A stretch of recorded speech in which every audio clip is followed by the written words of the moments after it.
Hey guys, and welcome to Little Blackbird 91. Listen, we're just giving you guys a little bit of a special live. I felt like, you know what, this season, it's a good time to start having conversations about marriage. We did this a few years ago, and I know you guys loved it. And I'm thinking about building more of a community in terms of asking more questions around marriage, getting married, preparing for marriage, what you do in the marriage. So this is more of an interactive session. So if you guys got questions about marriage, listen, it's a great time to ask it. I have Glenn with me today. Listen, he's been married for 22 years, okay? So I'm going to tap in, I'm going to get some knowledge, okay? Because I'm going to learn from the source and the fountains, okay, of experience.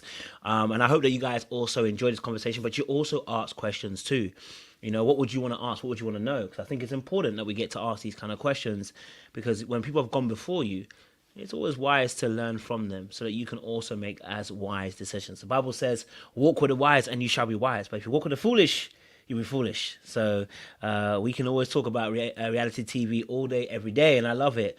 But I want to talk to some real people who have been through some real things and who are going before us. And hopefully we can learn and garner some knowledge as well from them. So today's session, we're talking about 22 years of marriage. What is the secret? You know what I'm saying to you? What is that secret? What is the elixir that made it 22 years? Because some of us, we can only do 1 or 2 years relationship. We can't even think about 22 years of marriage. You know what I'm saying to you? Yeah, yeah. And 22 is a special number. It's also the number, I always think of it as number 22 in the Bible. Balaam and Balak and the Lord said, I will not curse. You cannot curse what I've already blessed. So we pray that there will be blessings for people who listen to this and the blessings on anybody who's in the marriage listening to this. And if you think about getting married, there shall be blessings because no man's going to curse what God has already blessed. Okay? All right, listen, I'm with Glenn. Listen, Glenn, how are you doing today, Captain? I'm doing fine, sir, man. Everything's well, man. Can't complain. Can't complain. All is good. I love that, Captain. I love that. I love the fact we're matching on the green backgrounds. Glenn, listen, these conversations are always quite interesting, right? So we're talking about marriage and wanting to be married. I'm in that season where I'm thinking about it, right? And I'm sure other people are in that space of thinking about getting married. You've been married for 22 years, but I want Yeah. to start at the very, very beginning. You know, I want to start at the very beginning. How did you get to a place where you decided that marriage is the walk and the path that you wanted to take? Man, I think gotta go back, man. I'm looking at my grandfather. I lived with my parents, but I'm seeing my everybody around me was married. Grandparents had been married for a long time. My parents have been married for a long time. People that I dealt with at church have been married. I just wanted to be married. I wanted to have somebody that say I can. I seen successful marriages, right? Um, go back to my parents. My parents wasn't married when they had me, but they eventually got married. 4 years, 4 years to the day, right? They got married a day before my birthday. I was going to turn 5 the next day. So seeing them married, seeing my dad step up, my biological father, and who is with me, married my mom, and then we just, as a family, went on a process. So seeing people married, having those conversations with godfathers and my uncles and my grandfather, and seeing what my grandmother would be doing when I lived with them at a period in my life. And so I like, marriage is something I want to do. Marriage is somewhere I want to go now. Was I always dating to be married? Heck no. Right. When I got to the point where I wasn't always dating to be married. Right. As a kid, you're not dating. 17 years old, I wasn't dating. Who I was dating at 17, I was no, it wouldn't gonna be marriage there. It wasn't marriage. But even when I got into college, I wasn't thinking about marriage. Right. Wasn't thinking about marriage. Just thinking about, hey, I met a young lady who was nice, who was cool. We started hitting it off, had great conversation, and became real good friends. And wasn't looking for anything else but friendship. We had friendship, and we met each other on a college dorm in a parking lot. And so it just grew into where it's at now. But we became friends, and we was like, when I say friends, I mean we was friends. Like we found like we had a lot of things in common. Both our parents were at the time. Both our parents were preachers. We both enjoyed sports. She enjoyed different things, but I wasn't looking for marriage. But it just came up, and it's just one of the things that happened, man. I just wasn't looking for it, but it fell into my lap. But I always liked the thought of being married, right? Um, Listening to some of my grandfather things, and he always would tell us, "Look, hey, when you get to be a man, you grow up and be a man. Do the things what men do, right? Men get married. They have a wife. They have one wife, right? And they take care of those things, and they handle business in the home. And so I'm like, you know what? That is sweet. And I seen how, my grandparents would do it over 50, well, 60 some years. At the time before I got married, it was like 40 some years. So I was like, you know what? I like this. This is beautiful. So let me see what's going on. And both sets of my grandparents were married. So I was able to see a lot of things in marriage. I love that. I love that. So you're saying for you, in a sense, is the vision was that you could actually see these relationships being playing out right in front of you, right? Your Hmm. grandparents are right in front of you. You know, you're seeing them playing out, and so actually for you, you are literally that's in your line of sight. You're not having to stretch to see that. It's in your line of sight. That's what's Yeah. pushing you in that direction. So obviously you're hearing that. You're, not only are you seeing it, but you're also hearing about this. Is what a man should do. He should go out, get married, have one wife, etc., etc. As well. Like you said, at 17, you ain't doing that. Like you're not gonna be like Nah, thinking about getting married. You know what I mean? You're nah. young. You know what I'm saying to you. Loins are there. So obviously, what prompts that shift then? Because see, at 17, you're not thinking that, but what prompts that shift in your mind? What happened to you in that space of time that you got to a place and you're like, you making a decision now that I'm gonna be serious about this now? Listen, me and Jack, I tell you, Jack. So we met. We was friends. I was 1997, at Coppin State University, right? We met and we was chilling, and we developed that friendship. That friendship where it was good. I had a girlfriend. She had a boyfriend, but we was friends, right? We were friends, and so we were friends. Nah, it was legit. It was just straight plutonic. It was we had a group that we hung out with. We go to eat lunch together. We would hang out together. We watched TV shows together in college, and so we just became real good friends. And then it shifted one winter. I think she had broke up with her boyfriend. I had broke up with my girlfriend at the time, and I was staying in the dorms of winter. I didn't go home for winter break. I was working, didn't go for winter break, so I stayed in the dorms. And she was coming up from some kind of nurse's clinic or whatever she had. I'm like, yo, why you coming up? Let's go to eat lunch. So we went to dinner, went to IHOP. Some people make, went to IHOP. I'm on a college budget. So we went to IHOP and we ate at IHOP. And then, I always liked her. Really, she think I'm joking when I said it. The first day I saw her, I was like, you know what? I like this girl. She's nice. I really did. I was like, but sometimes you have limits. She got a dude, I got a girl, so let's keep it what it is. I like her. And then as we went out that day for dinner, we just talking, great conversation. And then one day, as I was working, I worked a lot in college. I worked a lot. My parents didn't send me to school, so I had to work. I was a dude working. So one day she was looking out the window and noticed my car was gone. She's like, dang, I really miss Glenn. Like, where's Glenn at? And I really miss Glenn. And so that relationship developed there. And she graduated 2 years before I did. So I think on the day of graduation, I brought her some roses to the flock to a car at the Baltimore Arena in Baltimore, Maryland.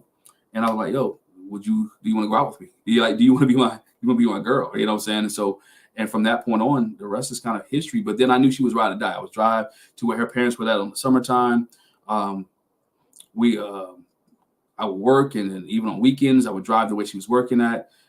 Drive 2 hours to go see her on weekends. I mean, I would leave Friday night, Friday morning, whenever I got off of work, and go drive. And we spent a lot of time together. And I think the catalyst that knew I wanted to marry her was my grandfather died in November of cancer. He died in November. He was sick, and Sorry to hear and that. she was willing to drive all the way up to hang out with us, the family, sing at the funeral, and do all that. And I was like, you know what? If she's willing to do all this for me, she don't have to. Like, this is somebody I want to be with the rest of my life. And I'm still in college. I'm still in school. And I remember calling my dad and like, Pops, I think I found the one I want to marry.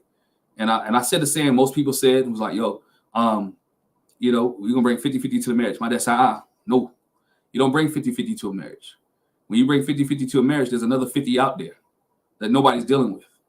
He said, when you could bring to a marriage, you bring 100, they'll bring 100. If y'all can't both bring 100 to a marriage, then you shouldn't get married. He said, so everything that's out there should come in there, and you shouldn't leave anything behind. And when he said that, I said, you know what? I need to bring everything into this. So what I did was in college, I took like a crazy workload in college. I think 21 credits a semester just to finish early, just to get out of school, just so we can be there. And, we got married in October 2001. I was still in school. She was living somewhere else. And for like 3 months, we lived apart. But I would travel every weekend, or she would travel when she needed to come up. But I needed to get out of school. And I was like, yo, let's do it. Let's do it. And then, it's not peaches and cream from again, but when she really was there for me, and the death of my grandfather was always around a family. Family thought she was cool. Sometimes you say bring people to the cookout. When I brought her to the cookout and everybody liked her, oh yeah, that's the one.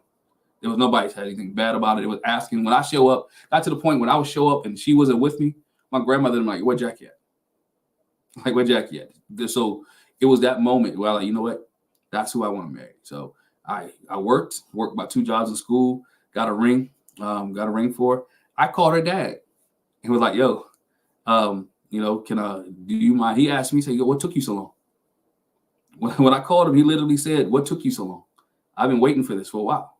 Because I built a relationship with him. We was cool. I was coming down to her family, meeting him, talking to him, and he was like, "What took you so long?" He was really waiting for us to get married, and I guess he saw it before we did, and it was beautiful. So it was one of those things, and the rest is history. We've just been kicking it ever since. Now we've been some good times, some bad times, but that's why I wanted to get married, man. She was there for me. I'm like, you know what? This is the one I want to be with for the rest of my life.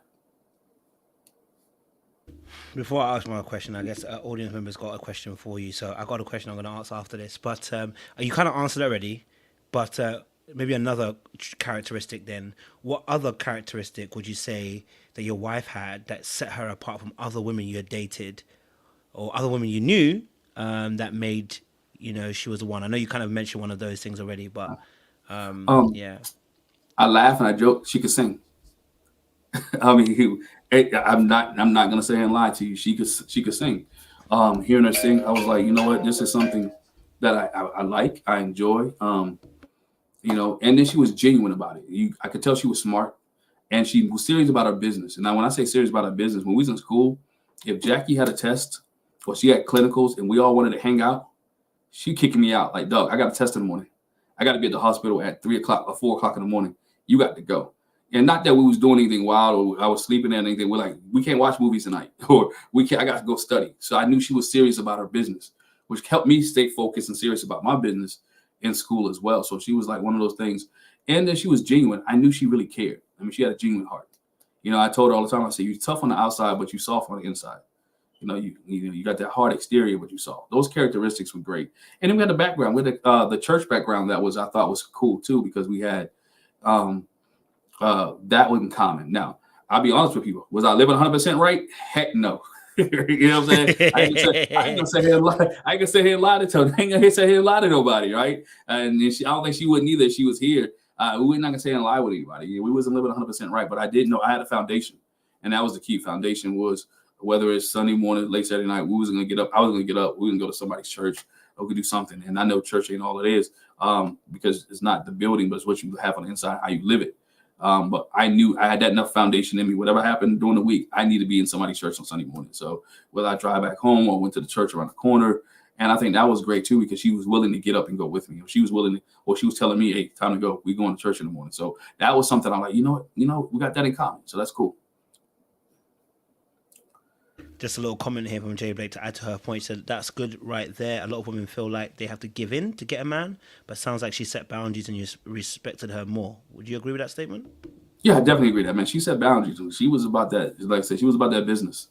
She was about school. She was about her stuff. And when she set the boundaries, I had to abide by it, right? It's like, hey, I'm not going to hang out here. You got class. I got class. And here's the boundaries. Here's the rules. So let's stick to it. And I respected that, because she was willing not to give into. Wasn't my pressure. It wasn't a basketball catch down the hall. Wasn't my pressure. When she had school stuff to do, she knew what she was there for, and that was to get a degree. And I wasn't going to stop that. So, love that. My question, obviously, then to that, you mentioned about obviously the father kind of knew that he's like, why you take so long, and you said you built up a relationship with him.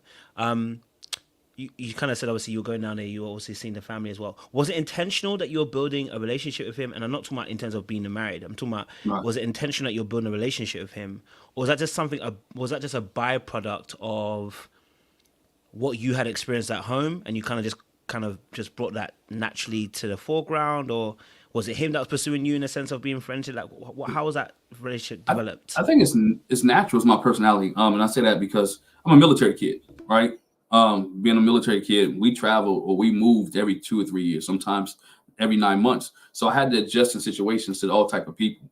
And so I knew how to talk to people. I'm not saying blow smoke, but I'm a good conversationalist, right? I can talk to people. I meet you on an airplane and we can have a conversation about it, and we might know each other real well. I could talk. So when we was at the house, I wasn't scared to talk to her father because we talked about different things. I was scared to open up. I didn't have to lie about anything. I was just Glenn, right? I didn't put on a facade. I'm who I am. I'm Glenn who likes sports. I'm Glenn who likes wrestling. I'm Glenn who likes church stuff, right? I'm Glenn who can't sing, right? I'm Glenn who can't play the piano, but I'm just Glenn. So we would sit there and we would talk about different things. Her dad was a preacher, but he also was a scientist, right? He was when I say scientist, I mean very smart, intelligent, physics type dude. So we have those conversations on that certain level. We watch things on TV and we'll talk about that. I like old school TV shows, so I talk about Matlock and Mr. Ed and My Three Sons and things like that. I'm a old TV guy, so we could talk about. So we had a lot of things in common, and he saw the way I interacted with her daughter because I treated her well. I respected their boundaries, right? Me and Jack, when I used to call the house, I wouldn't call the main house the number. Her dad had another number in his office, and those were the numbers I would call. And I would call, wouldn't be late. And if I did have to call late, she would be like, yeah, Glenn, you called? Yes, yeah, I'm calling. I'm just letting Jack wanted me to let her know when I got home from work, and then things like that. So he saw the boundaries I was setting in our relationship and how respectful it was. When I come to the house, I didn't go back to her bedroom, right? I went down to wherever they told me I need to sit at, and so when I stayed at their house, all right, even when I stayed at the house, okay, where do y'all need me to sleep? I stayed in my area. They had a basement, so it was a room down there. So I always respected the boundaries of the house. And again, conversation, Sunday dinner, things of that nature. And I was just being respectful. And so we built that relationship up over those years, about 2 years. And he knew I was really serious about his daughter, and knew I was in school and doing what I needed to do. Love that. Sounds like you were very respectful. Some of us have not been that way, so we can definitely learn from you, Captain, Man, on that one. old school, man. I got enough whoopings in my day, right? I come from old. I'm from the country, man. We grew up in southern. I grew up in Southern Maryland, this country, and that was one of the things that was always instilled with us. You always say Mister, you always say yes sir, you always say no Yep. sir. And growing up in the military, yes sir, no sir. I always had that respect, and being in a southern state, I showed that same respect that I was taught to people I meet, and I do this to this day. If I meet you on the street, it's yes sir, how you doing, sir? Tell people have to tell me, hey, you can call me whatever. Love that. Next question someone had. Did you choose her based on your expectations or your feelings? Oh, on my feelings, man. I was head over heels. I mean, I can be honest with her, and she can Come on watch this now. later and Tell the laugh. truth, sir. We But love to I'm shame telling, that devil. I'm telling, she'll watch it later. And, if she might even pop in the house while I'm doing this, but it was off my feelings, man. It was strictly off of feelings. I It love that. felt right. You know what I'm saying? It felt right. When we was around each other, it felt right. We were sitting there watching. We still do this. Right? I think some people may remember the old TV show, The Practice, right? We used to watch that. We used to watch the old show, She loved Star Trek, so we used to watch Star Trek. We used to hang out a lot. So when you're on a college campus, you got nothing but time sometimes, right? We had time, and so it was off of feelings. I felt this is right, right? This is the moment. This is who I want to hang out with, and she's showing the same interest in me, and like, hey, um, this is what we're getting ready to do. It was feelings. It was, and I knew it was right because people that I was dealing with prior to Jack, I just stopped. I like just like, hey, this is the one that even when I was in college and she left and we were like 100, 200 miles away, I didn't want to deal with anybody else. It was like, hey, let me call her. Let's see what's going on. Let's have this conversation. Let's talk. Even though I ain't blind, I've seen some other people, right? And some other people approach, but that's not what I wanted. And so I was always looking at the long term game, like, okay, which one is going to be beneficial for me in the long term? So it's like, and when I say beneficial for me, because we coming together. I'm in the 100, so we bringing this thing together. So we have to do it the right way. And I didn't want to have her move back to where I was at, right? And this is, some people say this may be wrong, but she was already established. And she already had a house. She already had a job. We coming to complete. I'm not gold digging. It made better sense. And so we got married. We stayed there, and then we ended up getting a house together. But for that point, it made sense not to uproot her. She's already established. I'm a college dude living in the dorms and living in an apartment. That don't make sense. Let's be smart about this thing. And she was willing to do that. We talked about it, and one thing can say we have always sat and discussed a lot of things together. A lot of decisions we didn't one person just make. We made a lot of decisions together. I love that. For you at the time, and I think you mentioned something really powerful there. Obviously, because age is obviously a big difference, right? Because obviously, age can determine certain contexts of conversation. But like you mentioned, obviously at the time, she was kind of set up at that point, right? And so, Mhm. you're going into that situation. Was there any apprehension at that age? Because you're still young at that point anyway. So, but was there any Yeah. apprehension of the fact that she maybe have set up herself already, and you're having to kind of potentially go into that setup? Did you have conversations with maybe with elders, whatever, to say about the fact that you have to walk into that situation as a setup or whatever? Was there any of that apprehension, or was it just like, actually, no, it's cool, I don't mind? Yeah, I think it was cool with mine, but I think we knew and we talked about it. She was like, I'm moving here to this townhouse. We decided to get married. I'm like, look, we're coming together. We even talked about money situation. Like, hey, we need to put this thing when we get married. We need to put this together. So we're better. I think we got, like I said, I got married in October. I think we put our money together in October. I'm still in college, and I'm sitting here like, hey, looking at the bank account, look at her. And so and I'm trust me, I'm working. Y'all don't understand. I am literally working. I'm working 2 jobs in school. I didn't come from where my parents paid for me to go to school. So I'm working in school. I'm working like working at night, working at a desk job, and working telemarketing. I am putting in the work that I need to put in, and still going to school to get up out of school. And so on car, on apartment, taking care of stuff. I had a roommate at the time, which my roommate was cool, man. Jack came. Funny story, real quick. Jack came back to visit one of her friends, and I'll be honest. She'll tell the story. Came back to visit her ex boyfriend. He came back to visit. She came to visit me, but her ex boyfriend was cool. We all used to hang out, and so he came to visit her. So my partner called me at work because me and my roommate used to work together. He said, "Yo, um, I know I called the house." I said, "Jack," he said, "Nah, she went out with some dude." I said, "Oh, she went out with so and so." He like, "Oh, good. At least you know." You know what I'm saying? So it was one of those things where we had the trust factor that was there. We understood each other. We trusted each other. But going back to the house situation, um, now we knew it was going to be established, right? We knew that it was going to, we were going to come together and we were going to bring this together and we were going to build this thing together. So she was good. She was good with that. But we did have to talk about some things, right? How do we pay bills, right? How do we handle money, right? She would always do things, pay it off real quickly. I would pay things off quickly as well. It had a few things that I needed to take care of as I moved down. But I was one of those guys that I'm paying my stuff, taking care of my stuff quickly. And we got together and like, okay, this is what we make. This is how we handle it. This is how we pay bills. She's meticulous. She's writing stuff down. All right, this bill's on the first of the month. This on the second of the month, and then this is the second half. And so we just figured it out and started establishing stuff that way. But it was good because we had that conversation. It wasn't like this is yours, this is mine. Let's move on. Appreciate you sharing that. Okay. Another question from audience is, okay, and you kind of answered this already, but I know everyone's different, but curious to know if most men marry because it's the right person or right time, meaning they marry whomever is around them when they're ready. Does that make sense? I think I know what she's saying. Yeah, Um, yeah, it from your does. But experience watching men, I mean, not like that, but obviously being an elder, watching other younger guys, how they move, yeah, has that been an experience that you've seen with them?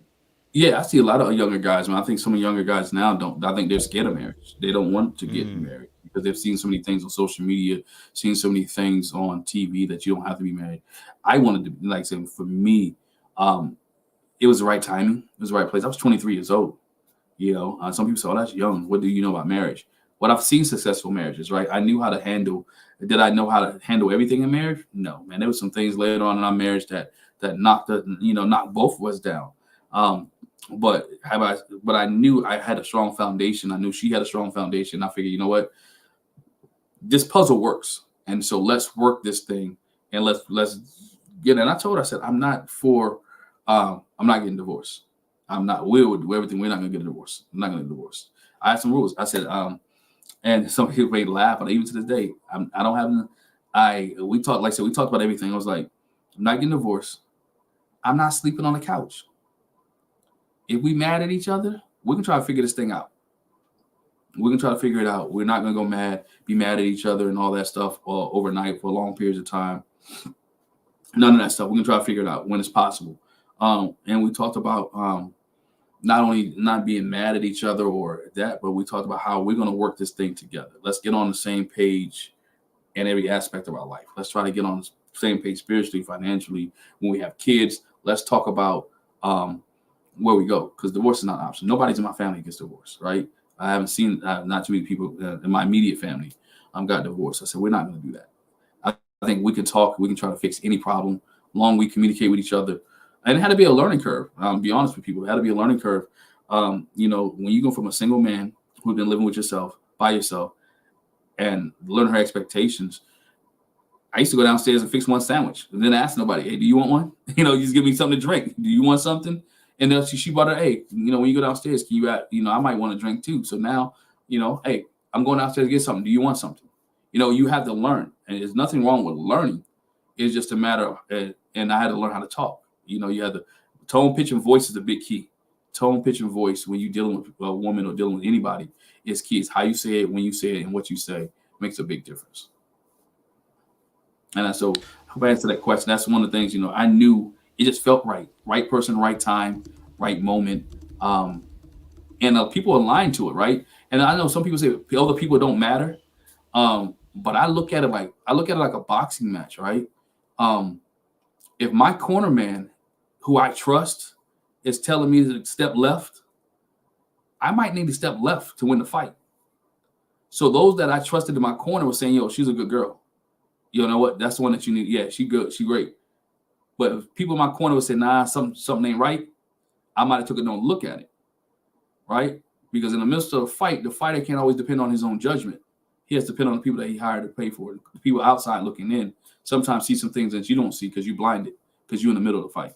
So that's the way I looked at it too. All my corner people were saying, you know what? Yeah, that's the one. And her corner people were saying, yo, that's the one. So if you got both your people saying, y'all good, I took their word for it. Love that. Another question by the audience is, if I can get up, is, I guess it could be general, but it could be to you as well. But what are the biggest issues surrounding external family members in your marriage? You can make it general. You don't have to make it yours so specific. Oh. But yeah. In mine, I think I try to keep a boundary. Okay. We keep boundaries in our marriage. With moms and dads and my parents, after my dad retired and lived about a mile away from me. Before I hopped on this, I was talking to my dad and my mom. But I try to say, I don't take my business to my parents. In my marriage business, they in my house. All right. My marriage business don't go to my mom, doesn't go to my dad. If me and Jack had to argue, my parents would never know. Right. If me and Jack have an issue, my parents would never know. Because I don't want their opinions in certain situations. Right. We married. We're going to handle this ourselves. If it gets to the point where I can't, I'm going to go somebody outside of my family, right? And I always learned that early, and I've seen different people because, again, if I have an issue and I take it to my family, even though we might resolve that issue, some people can't, and your family can't get rid of that. They can't view that point. They still have a feeling. They feel some type of way. They still have an issue. They feel like, Jack's mom was just here yesterday. My parents and her mom was together. Her dad passed away 2 years after we got married, so he was here, but her mom was just here yesterday. My parents were here yesterday. We all went out to dinner. My son graduated yesterday from high school. And we are just like one big family. We talk, we hang out, we do things, we interact. My parents are always asking how her mom doing. My grandfather would ask before he passed away how Jackie's mom was doing. They was closer in age. Jackie has older parents. So our family, we try to keep those out. There are some boundaries that, I've learned sometimes you don't let family members stay with you for free, right? Sometimes you got to have a set of time limit over a period of time. Over a period of time, you can stay here till you get your feet, but then you got to go. So it's been some, and you learn those. When we first come out the gates with a whole bunch of boundaries, but as you move, you learn, and we learn, and we didn't let family separate us, right? If somebody in the family needed some help, we sat there and discussed, hey, by the way, so-and-so needs some help. Can we afford to give them some money? Can we afford to help them? Can we afford to pay a bill? I'm a giver. I'll be honest. I'm a giver by heart. And that's something I've always been. And I've always been. We had to have the conversation like, yo, you're giving too much, right? You're giving too much. And that was a conversation we had. But I had to tell her from the spiritual side, I always ask God to let me be the lender. Let me be the lender, not the borrower. That's always been my prayer. So I said, I can't get mad when people come to me asking, because that was my prayer to let me be able to lend. I have to lend, whether it's my heart, whether it's my mind, whether it's my time. But I had to create that balance. And I think that's one of the things that can't give all the time. But to let family come in, outside family, we try not to. I don't try to let family issues come through my doors, right? We may discuss things because you can be mad at each other, right? And we did that once. You can be mad at each other. It has nothing to do with you. It has nothing to do with you, but because of your opinion and your viewpoint on something dealing with family. I told her, I said, there's certain issues with your family I will not discuss. That's between you and your siblings. I'm gonna sit here and I'll be a bystander. If you ask me my opinion, I'm gonna share it. And I'm just gonna give. But that's some things I'm not gonna get involved in unless you ask. So, and I think that's about right. If something ever happens to your mom and it's dealing with your mom's property and all that other stuff, Glenn has no say in that. That is you and your siblings. I learned to pick my battles. You got to learn to stay in and out of family stuff. So now we may discuss some family stuff by ourselves, but in front of everybody, no. That's how you keep it safe and sound. So Love that as well. Let me get my next question. Yeah, answered some good ways. I like it, man. And what is the longest amount of time? Oh, I guess it's a general question. What's the longest amount of time a woman should wait for an engagement before they let go of the relationship? I just had this conversation with my niece, and I hope she ain't watching it. We had this conversation. We just had a conversation with niece. I'm like, yo, niece, if this dude don't ask you within the next year, y'all been together like almost 5 years. He ain't gonna do it. I'm be honest, because as a guy, as a guy, I knew when I wanted to marry. I knew like within 2 years, 2 or 3 years, I wanted to marry Jack. Anything over that, he ain't trying to marry you. He's playing house. I don't want to hear the thing. I need to get my finances together. Guess what? If you're trying to get your finances together, don't buy me no flowers. Don't get you a new car. Don't take me to no concerts. If a woman, if that's the reason that you didn't get married, and not getting married because you're getting your finances together, I'm gonna steal Dave Ramsey stuff. You should be eating beans and rice, right? You should be eating beans and rice and getting your finances together. A guy knows when he wants to marry a good woman, right? He don't have to. It don't have to be strung out. I knew I wanted to marry Jack after about 2 years, right? I told you the first day I met her, I was joking with her. I said, I liked you the first day I met you. Didn't know you was gonna be my wife, but I really liked you. I liked your presence. Us sitting in the parking lot having a conversation. And that was funny because my cousin tried to talk to her roommate, and we just started talking, and not knowing that she lived directly above me in our dorm. So, but again, I knew I had that feeling. I think anything over 2 years, man, anything over 2 or 3 years is it's the suspect to me, right? Why play house when you can do house? That's always been that's what I tell my kids. Why play house, right? Don't play house. Don't play house. Don't play house. You can do house.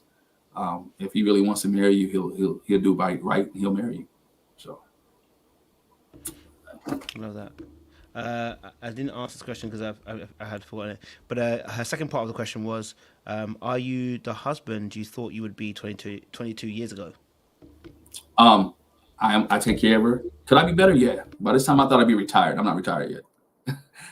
Be honest with you. There's some things that I'm loving. I'm kind. I listen. Do I make mistakes? Definitely. Right. I think I was telling the coach earlier. It's navigating, because when you marry, there's some things that you never experienced before. Right. There's some things that you go in life and you see in life, the things that happen that you haven't prepared for. Right. I can't prepare for 2 miscarriages. Jack had 2, right? How do you handle that? How do you comfort somebody who lost a child, right? And you sitting there thinking like, dang, is it my fault? Right? It's not your fault. Is it my fault? Is it something I did? Matter of fact, I'll be honest, we talk about it. God, are you punishing me for not waiting until I got married? Crossed my mind, right? Are you punishing me because I didn't do what your will said do and wait till I got married? So now the child that I want, because I look at, talk about David and Bathsheba. David lost his child because he wasn't in the will of God. So I'm sitting here like, are you doing this because I wasn't in the will? And we was married at the time. So is this a punishment? And this is our first child. So this is not like we already had one. This is her first pregnancy, the first time. And she's a nurse, so she's knowing her body and feeling, and you see her bleeding. And so I'm sitting there thinking like, How do you handle that, right? That could most guys can't deal with that. And everybody talks about the woman aspect of how women deal with it, but nobody asks the man, how do you feel because your wife had a miscarriage, right? And you got to act like everything's okay. You got to be strong for her. And I think the crying and the tears and us saying, you know what, let's get back on the same page after you recover from this. Let's go and let's try again. And so the second time we were successful. And we had, my daughter who's 19 years old, and that was great. And then the next time, a year and a half after that, we had my son, who's getting ready to turn 18 in a couple of weeks. But then was a gap for 7 years, and then 6 years. Then she got pregnant again, and that one was a miscarriage. They say, oh, there's no heartbeat, or there's no there's a lot of fluid on the brain, and then we go back to the doctor, and there's no heartbeat, and then he dies. That was a young boy, another son, and so he died. So now we went to 2 miscarriages twice. So you sitting there like, okay, miscarriages, and she like, do you want to get back on? I said, look, man, whatever God allows. If we got 2 healthy kids. If He allows us to have a third one, fine. And then with the little girl I want, I'll be honest, and I didn't want the third one. After the miscarriage, I was like, yo, I don't know what to expect, right? I don't know what to go through. I don't want to expect. But every time she went to the doctor, she'll tell us, I wish she was come to the door. She tells a story better than I do. Every time she went to the doctor, they couldn't hear my daughter's heartbeat. They couldn't hear the heartbeat. They tried to find it. Then they finally pop up. Oh, there it is. Boom. And she would go to the doctor like weekly. And with the same story. It would be late trying to find a heartbeat. But then my heart, my buddy, my daughter was born. And so getting ready to be 11, just turned 11 now. So again, you have that faith and you believe. And have I been the husband? Your expectations. No one can prepare for like what it looks like in 22 years, because you go through so many things in marriage, right? You'll go through having a job or losing a job in marriage, right? I lost a job in marriage like around 2008, and she held it down for me for a while. And I mean, when I say held it down, she held it down, and never once, right? Never once bashed me, never once cussed me, never once put me down. And trust me, I was looking for jobs, right? I started selling ADT systems. I started selling whatever it is. I was out there, right? Started sweeping up and cleaning, and this is how how God works. And you believe it or not, but this is my faith, my story. So I've always been a tither. Even when I was a teenager, I always understood the principle of tithing, right? It was always tithing and giving. When I lost my job at the time in our marriage, the job she's working for, they gave her a raise that was more than what I was making at the time. So it did like we didn't even miss a beat while I was working and looking for work. So that expectation there has worked for us, and that's our faith has really worked in our marriage, right? I've always been a faithful person, right? Faith without works is dead. So I'm not sitting there just twiddling my thumbs. I'm still having faith, but I'm working. I'm doing what I'm supposed to do. And I'm not talking about physical work, whether it's reading, that's fasting, that's praying, whether it's talking or putting myself in position around people, networking. I just believe God is always open. I believe every door is open. And when we say open doors, we think God means an open swung door, but a door that's not locked just needs me to turn the handle and it's still open.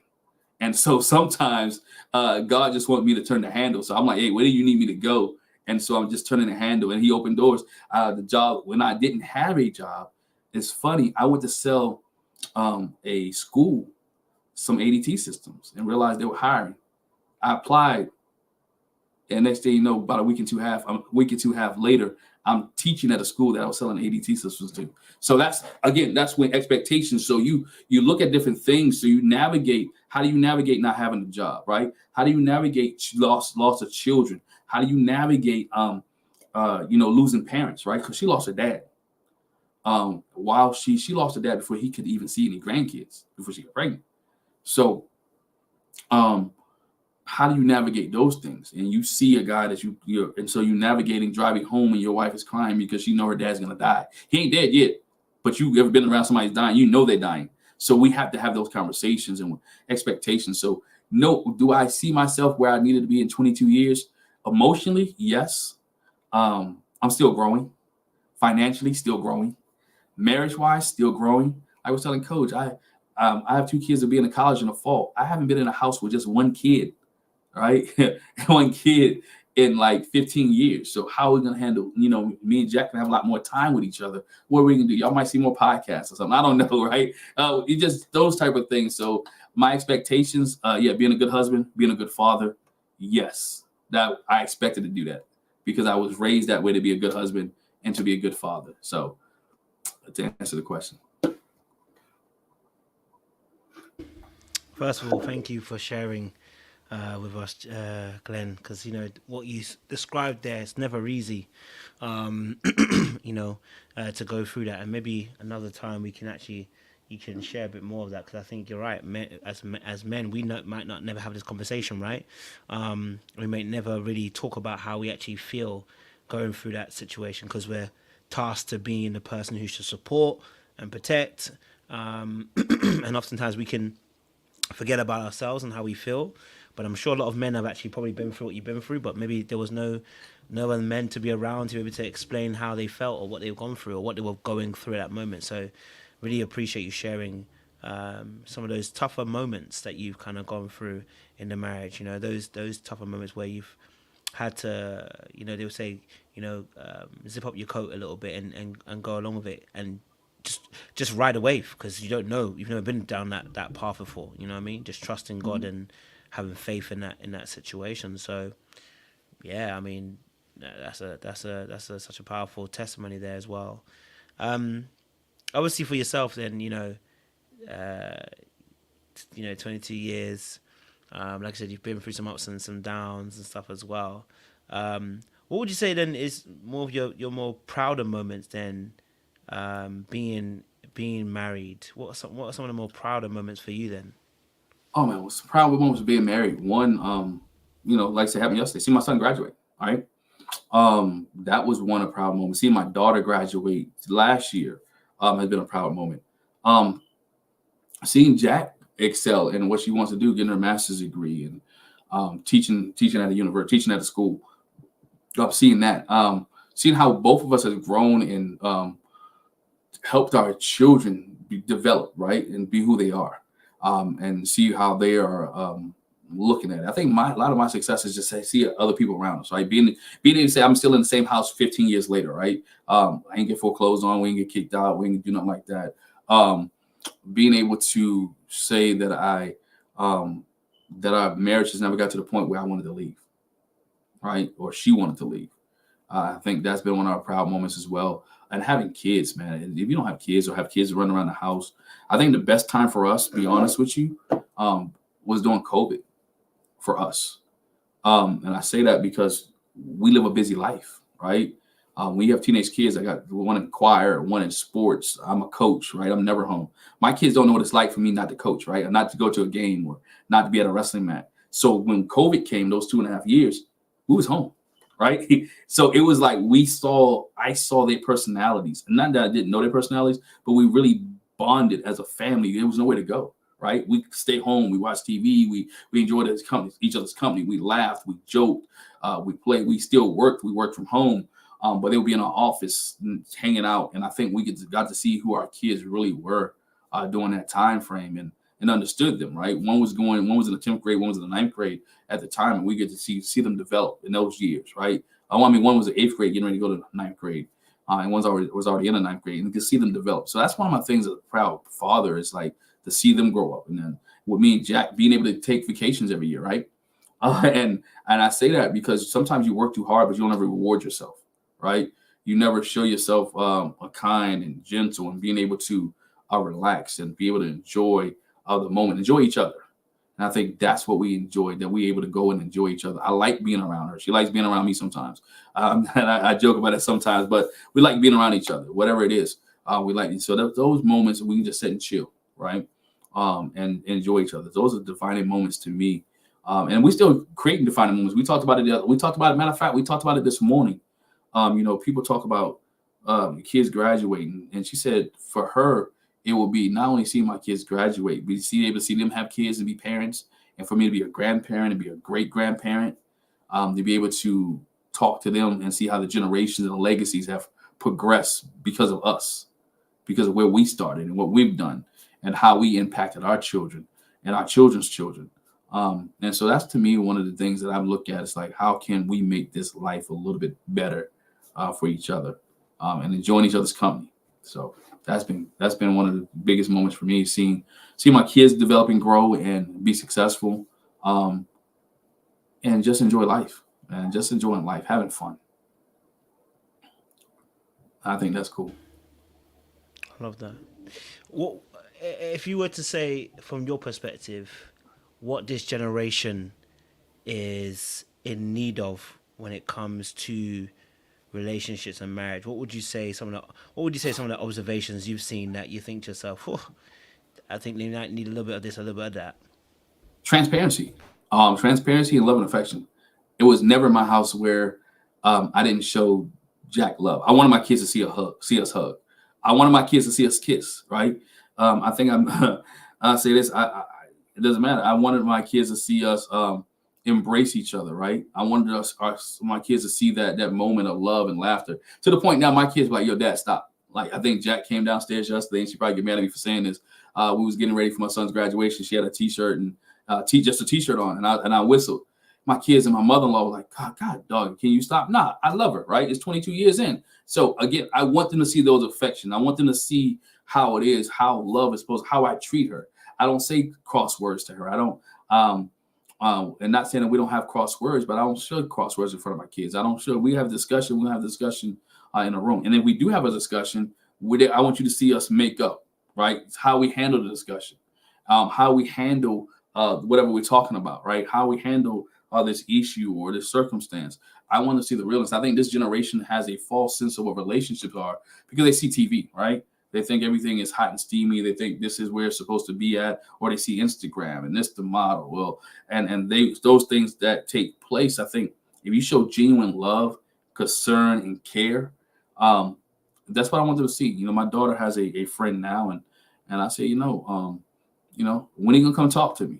He got to come see me, right? And my son has a daughter, a girlfriend. I tell her, like, yo, don't let him talk to you any type of way. Like, if he talks to you foolish, come talk to me. If he says something that you don't like, let's have a conversation. And I'm gonna ask him, like, yo, why you talk to you foolish? Where did you learn that from? You didn't see me talk foolish, so I need you to maneuver in that way. I think this generation needs to see genuine love, right? Not genuine sex, not genuine hookups, not genuine innuendos and things like that. I need to see genuine love.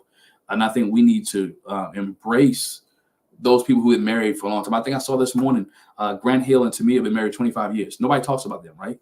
You don't see people really talking about those African-American couples who've been around or who've been married for X amount of years, and they still going strong and don't have any situationships. It's not an open marriage, but it's really just a serious type, hey, I love you, you love me type deal.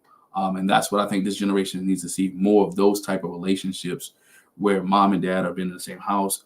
They're talking about great things and they're having great conversations. Love that, man. Absolutely love that.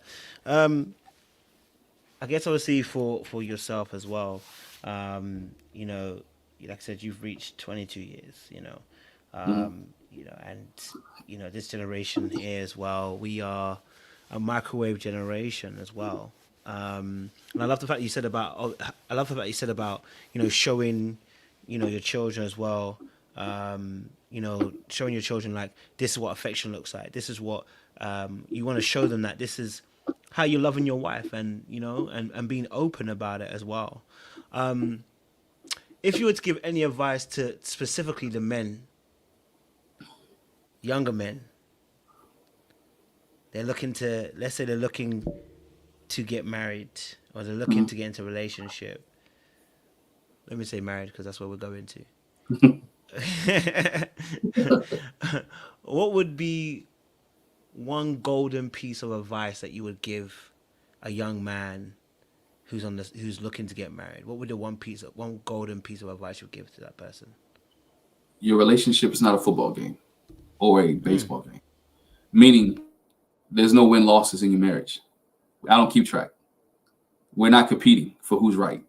We're not competing to see who can up the one person, who ups the next person, right? Stop treating your marriage like it's a game, like you have to always be right, or you have the best, you have the best advice, right? There's a part of leading. I had to respect. A lady told me this one time, when I was young in my marriage. She's like, Jackie's intelligent. She's smart. She's concerning. Um, and I had to learn Jack is intelligent. Jack is smart. She doesn't need me to figure everything out. Sometimes she just needs me to listen. She can figure it out. She just needs to talk it out. And I think that you have to find that balance of being, because when you say the head or the leader of the family, a leader doesn't always have to say anything. A leader doesn't always have to be out in front. Sometimes the leader also allows the person that's with them to walk beside them and do things as well. And I think sometimes I don't want to take her independence away. I think you have to not, and it's not a win loss. Can't be a win loss. Can't be a. You have to do everything. And when you mess up, don't feel bad, man. We all mess up, right? We mess up. Pick yourself up, move on. Let's have the conversation about it, and be an open book, right? If something hurts you, communicate that. Hey, it hurts me right now. I'm dealing with this, and if you need therapy, get therapy. Sometimes you need some healing help from past relationships or from mama drama, daddy drama, for relationships. I'm glad my parents was able to talk to me, and there were some things I still needed I needed to talk to some people about, right? I think sometimes I like to please people, right? But I had to step back and say, you know what? No is okay. You can say no to everybody. Take care of your family, take care of home, and tell people you can't go today or you can't do this today. And so I would say, count it a blessing to be with somebody, or somebody wants to be with you for a long period of time. And it's not a win loss, man. You don't have to keep score. Keeping score is never a good thing. And when you argue or you have a disagreement, have that disagreement in the moment. Not what happened 2 years ago, not what happened 15 years ago, not what happened 9 months ago. The argument is about what we hearing now, and whatever's past and whatever's dead, let it stay dead.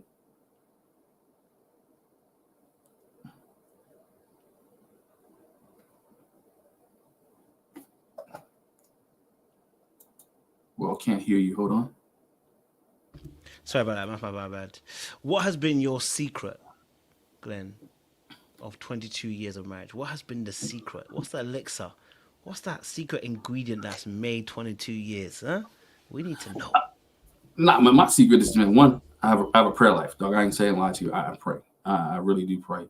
I pray for wisdom. I want to understand, because again, I realize this marriage is not just for me, but it's for people looking at me, right? It's my kids looking at me, my daughters, and my son. I want to see how to deal with it. But also, I guess my secret is this: knowing how to pick your battles, right?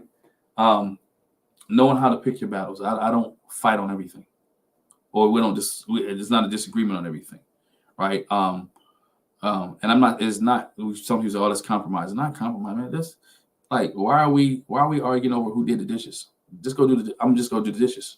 I'm just gonna take out the trash, right? Oh, I'm gonna get to it later. Nah, dog. I no problem. Apologize. I'm sorry. I should have took it out earlier. Go take trash out. Why are we gonna turn that to a big thing, right? Because my thinking to her is always this: one day we're not gonna be here. One of us gotta, unless we go at the same time. One of us is not gonna be here.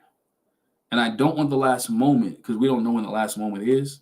The last moment is to be me and you arguing each other. Because she had a cousin like that, and him and his wife argued.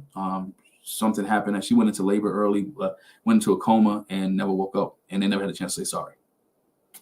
Legit story, true story. Had a kid. She birthed a kid. She never woke up. He was a father, and he got a baby, and lost his wife all in the same day. And they was never able to say sorry. And so my thing is, like, I'm never gonna let a moment go by where we mad at each other. We did that one time, man. We had a spiritual pastor. We was mad at each other one Sunday morning, and our pastor felt it in church. He came to us after service. He never again should y'all ever be mad at each other all day, every day, for a long period of time. And if we was young, I think it was maybe 24, 25. And I took that to heart. Like, yo, whatever it is, we're gonna try to get it right. We're gonna talk about it. We're gonna deal with it. And so that's always been my thing too. Hey, let's talk about it. And we have arguments, we have disagreements. We do, but we try to put it in perspective. It's never to the point where we're leaving, we're not calling each other out of each other's name. We're gonna have that conversation like grown adults, and let's talk. And it may not be right then in that moment. It may be a day later. It may be a couple hours later, right? It may be whatever case may be. But let's talk about this and what caused the issue. And I'm learning, and I'm still learning, because I'm not perfect, and we're not perfect. I'm still learning and 22 years of marriage, as I mentioned, different experiences, different things, um, to to navigate situations with more patience, more wisdom, and more understanding, and and to really to sit there and think about it before we do it. Let's count the cost up. Let's say it does this make sense? If it doesn't make sense for us, let's say no. If it makes sense for us, let's do it. Not being so caught up in emotions and feelings when handling situations, but be logical about things. And knowing I'm not always right. That's the big. I'm not always right. And she knows she's not always right. But knowing that, you know what, when we come together, and sometimes I'm right, sometimes she's right, and I'm not. I'm not again keeping track. I'm never gonna say I told you so. I might smile and keep it moving, but you know, keep it like that. And no one apologize. If I'm wrong, dog, I'm sorry. I apologize. I messed up, or I made a mistake, or I said something I shouldn't have said, or I did something I should have did, or you know, sorry I said it that way, right? Because we come from different backgrounds, different families. I'm a country boy, so I may say something. I think one of the biggest issues we have is sometimes my tone and pitch. And she had to tell me, I'm not one of your wrestlers. I'm not one of your football players. Um, because the world that I'm in is adjusting quickly, right? On a Friday night, if something happens, a kid fumbles or a ball gets on the ground, or interception, I have to make a decision quickly. And I have to say it in a way that I need kids to execute and move. Or on a wrestling match, I need people to move. And when I got home, I had to learn, hey, don't talk to me like I'm one of your players. Talk to me before you was coaching, with the love and compassion. So I had to change my vernacular, change my tone, and realize I'm not in the coaching room anymore. I'm at home. So sad to separate the worlds. And we wear different hats in a lot of different places, right? Um, different hats in that sports field, different hats at church, different hats in businesses that we in the business. So she, in certain realm in the church, she's kind of over top of me in a certain position, and I have to be subordinate to what she asked me to do. So in certain realms, I'm in over top of her in certain positions. So we would learn how to work well together in that avenue and submit one to another. So as the Bible says, so we submit one to another in certain situations a lot.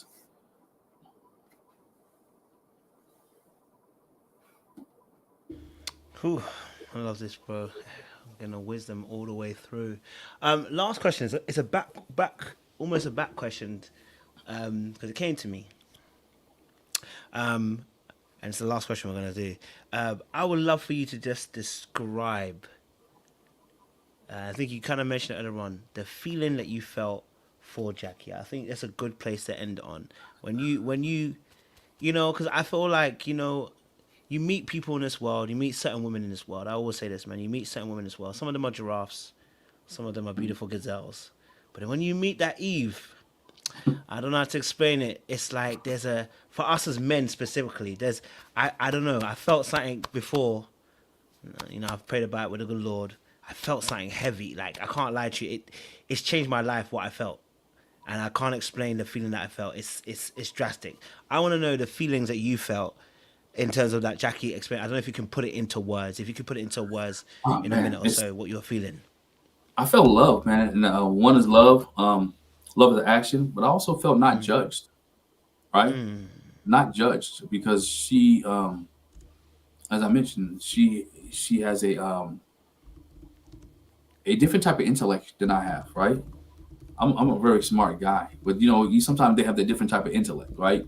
More attention to detail. I felt love. I felt dealing with someone intellectual. I felt with somebody who has genuine, who's care, and I know when she's not around, I'm always thinking about what she's doing, right? Yeah, even in the work days, I'm like, what is she doing? If I see something funny, I may call and say, hey, did you see? Yo, I'm working. I'm like, I'm working too, but I'm thinking about you at this moment. Not trying to be mushy, but it's just like, hey, by the way, she's much more than just my wife. I tell people she's my friend, right? This is my friend. This is my person that if something had happened, I'm like, what would I do next, right? I mean, my kids talk about it all the time. They're like, yo, you can't marry nobody else. I said, no, I probably wouldn't, right? Not at this point in life. I think it'll be a minute because it'll be hard to lose a friend. We've been together, be married in October 23 years. Um, and known each other for about 25 years. So it'll be different. Um, but when I think about her, I think about love, I think about compassion. I smile when I see her being successful or something, doing something. I'm her biggest fan. She'll tell you I am her biggest supporter at whatever she does, whether she's singing, whether she's got speaking engagements, whether she's acting, whether she's doing whatever. I am the biggest fan. I am the sometimes the biggest critic. Like, hey, by the way, you might want to try to do this, say it in this way, or you might want to do it that way. But I'm here to support you, and I think she does that with me. She's my biggest fan and my supporter. She's also, I laugh because she's like, I'm your secretary too. I'm like, yo, I'm not the fastest typer in the world. Like, yo, Kid Jack, can you type this real quick? And she just banging out real quick. So again, we have that relationship, and then we're around each other for some parts of the day because, as I said, we both work from home, and then I'll leave and go out and work. But we complement each other well. Um, I'm a night person. She's not a night person. So when we was having kids, I was the one who took the night shift, right? I was up at 3 or 4 o'clock in the morning. She had pumped breast milk, and I'm the one feeding the kids and sitting there watching TV or listening to music, whatever case may be. And she'll take the day shift or whatever case may be. But it's just having that companionship, and when you have it, because you want to be around that person all the time. You don't want nobody to say nothing bad about that person. You willing to lay down your life or defend that person. And I know it's cliche, but that's my ride or die, and that's the person that I want to be with. And you feel that love and genuine when you look around and see, man, we created this or we created that, and you see the kids and everybody say, oh, they look like you or they look like her, and you can just see how we brought everything together. That's how you know. And then, like I said, when people agree and people see it when it's real, they know when it's genuine, and you know it's genuine as well because you have that way that you talk about it, the way that look in your eye, and sometimes when y'all are not together, people ask you about the other person, right? Hey, how's so and so doing? What's so and so doing? And you're like, oh, she's doing well or he's doing well, and so you have that communication, man, and that's the love. That's the love that we share and the love that we have, and it's beautiful. Like I said, everything has not always been peaches and cream, and even in 22 years to this day, it's not peaches and cream, right? I think people look at marriage sometimes, Coach, as everything needs to be peaceful. Everything's gonna be perfect, right? That's what TV builds. Marriage ain't always perfect because again, it's always sometimes it throws you a curve, and it's how good are you are as a team to handle the curve, not an individual, because sometimes you have to handle it as a team. And how much are you willing to work on yourself? And because you're working on yourself individually, but you're also working on each other collectively for your own personal development. Like we'll read together sometimes, we'll pray together sometimes. I'll tell you, look, yo, just pray for me. like today, I need you to pray for me. If I see her going through, I say, yo, I'll pray for you. Or I'll hold her hand while she's sleeping. We'll pray. I'll pray for her while she's in the middle of her sleep. I'll just put my hands on her and pray for her. And I'm sure she's done that for me several times, right, while I'm asleep. But I know I have somebody who will battle. We'll battle for each other, spiritually, emotionally, and physically. We'll battle for each other, and so that's one thing that's beautiful for me, man. Thank you very much for that, Glenn. Honestly, it's been a blessing just listening to you, Captain, and listening to your enthusiasm, your love, your care. Diving into you know some even sensitive topics in regards to marriage as well. It's been very helpful. It's been very insightful, and I think the audience have learned some things here. And I think they can appreciate the authenticity and the rawness that you're bringing to the table. Especially, I think, from a man's perspective. Like, I think hearing men talk about, the love and the affection that they have for their partner, I think it's such a powerful thing, as well. So, yeah, look, I want to commend you, and I want to thank you as well.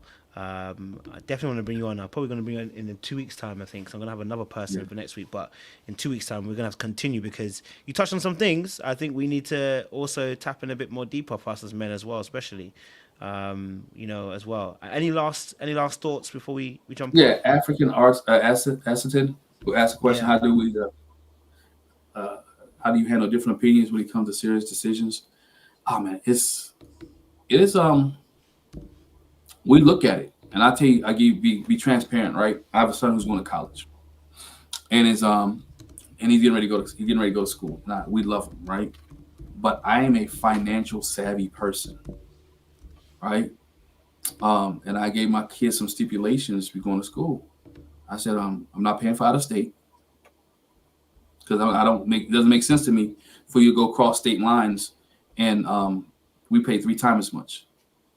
Um, if you want me to pay for school, you go to the choices that we select. You can apply the choices we can select.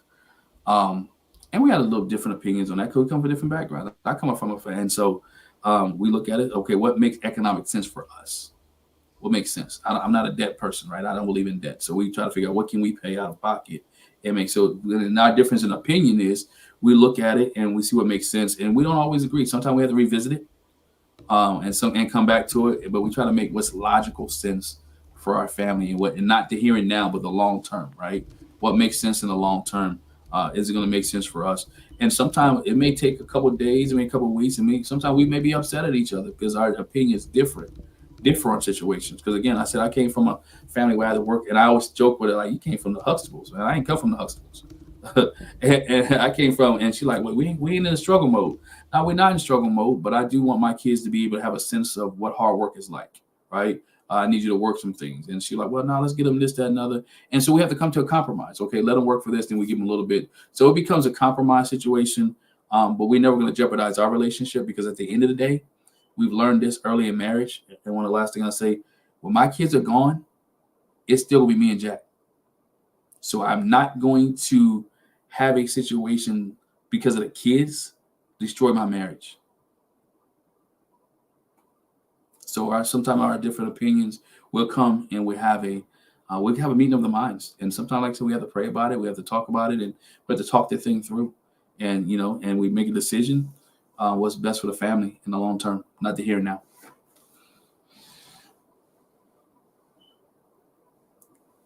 I love this, man. Honestly, man. Great knowledge again, and a breakdown as well. So I hope you guys are taking it. And I will chop it up as well, the videos, because I think.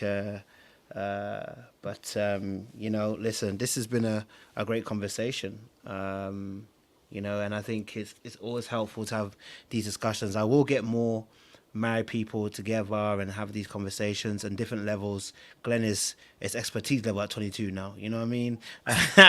I know you say that you never get a handle on it, but you're 22 years in. Do you know what I'm saying to you? So, we want to be able to get different people from different levels, but to start off this series, the funny thing is I've had a series in my mind for a good few months, but you know what? I just never put my foot down to do it. But God's been telling me get your ass out of gear and get into and get doing it. Do you know what I mean? And people will come. But I really do appreciate you, Glenn, actually stepping in and coming through and sharing the gems you have.